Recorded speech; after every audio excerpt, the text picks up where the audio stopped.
بسم اللہ الرحمن الرحیم۔ دین و اسلام چینل کے ناظرین، السلام علیکم ورحمۃ اللہ وبرکاتہ۔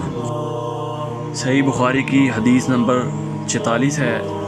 نجد والوں میں ایک شخص نبی کریم صلی اللہ علیہ وسلم کے پاس آیا، سر پریشان یعنی بال بکھرے ہوئے تھے۔ ہم اس کی آواز کی بنبناہٹ سنتے تھے اور ہم سمجھ نہیں پا رہے تھے کہ وہ کیا کہہ رہا ہے، یہاں تک کہ وہ نزدیک آن پہنچا۔ جب معلوم ہوا کہ وہ اسلام کے بارے میں پوچھ رہا ہے، نبی کریم صلی اللہ علیہ وسلم نے فرمایا کہ اسلام دن رات میں 5 نمازیں پڑھنا ہے۔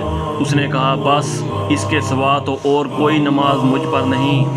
آپ صلی اللہ علیہ وسلم نے فرمایا، نہیں مگر تو نفلی نماز پڑھ لے تو اور بات ہے۔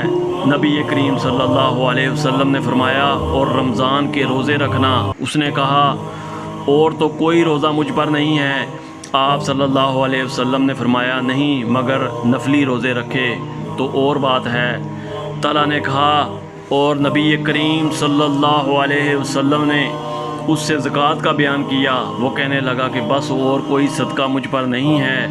آپ صلی اللہ علیہ وسلم نے فرمایا، نہیں مگر یہ کہ تو نفلی صدقہ دے تو اور بات ہے۔